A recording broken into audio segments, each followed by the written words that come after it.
Now we are going to subtract some polynomials. This is almost the exact same as adding polynomials, except that we just have one more step that we have to be very careful about.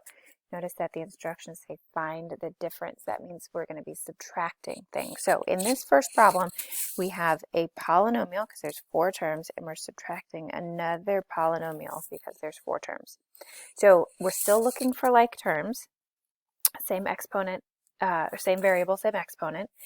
The only thing that we have to keep track of is, I know you can see that you've got 5x cubed here and 2x cubed here, and you know that those are going to be the things that are going to be subtracted.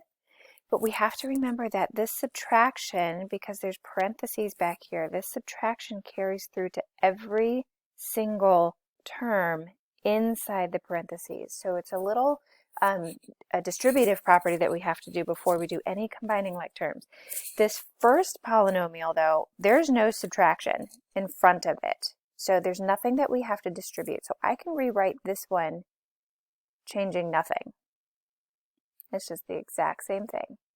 But this second one, I have a negative times positive 2x cubed, so that's negative 2x cubed.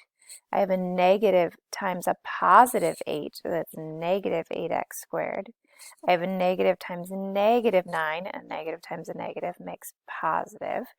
And a negative times a negative 5 gives us a positive 5. So notice that we have to change the sign that's in front of every single one of those terms that's in that second set of parentheses.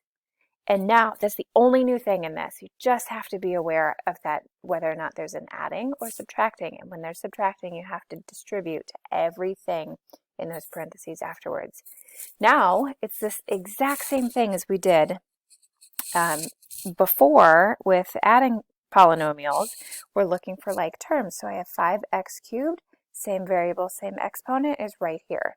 So 5 minus 2 gives us 3x cubed. Don't change the variable, don't change the exponent. And the second term we have is a negative 6x squared. Our x squareds are right here. So I have the problem negative 6 minus 8, which will give us a negative 14x squared.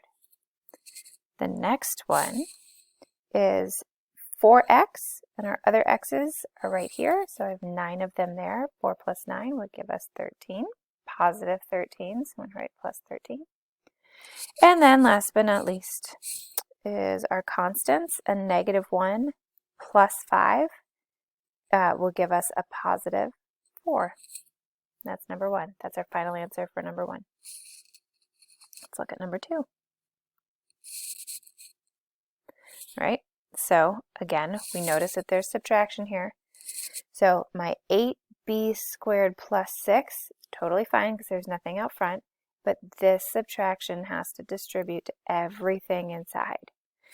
And all of those things are positive, so now when I multiply by a negative, I'm going to have minus 3b squared minus 6b and a minus 1.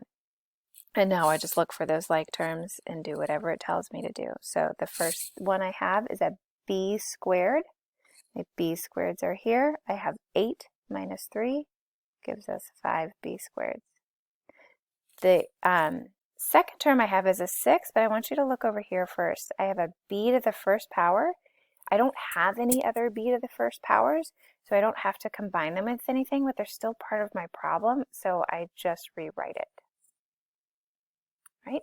And then last but not least, the ones that we haven't done yet are a positive 6 and a minus 1. Those are our constants because they don't have variables. 6 minus 1 is a positive 5. All right, let's look at number 3.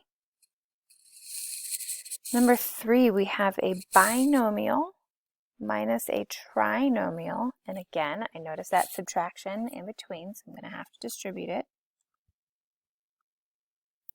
The first binomial, nothing changes, it's fine.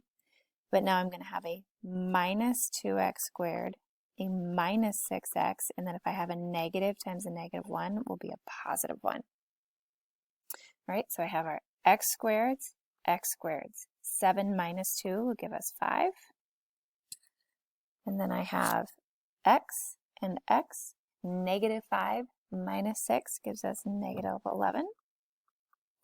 And then this plus 1, just like before, it's a constant. It doesn't have anything to combine with, so we just include it in our final answer. All right, and then number 4. In this one, we have a trinomial minus a trinomial. 3, and 1, 2, 3. Again, the first trinomial, there's nothing out front to distribute in, so we're just going to rewrite it. And then the second trinomial, that negative has to come in, so I have a minus 5x squared, a minus 7x, and a plus 3, negative times negative. All right, so now I have an x to the third power. There are no other x to the third powers, so I'm just going to leave it as a minus 4x to the third power. And then I have a 9x squared.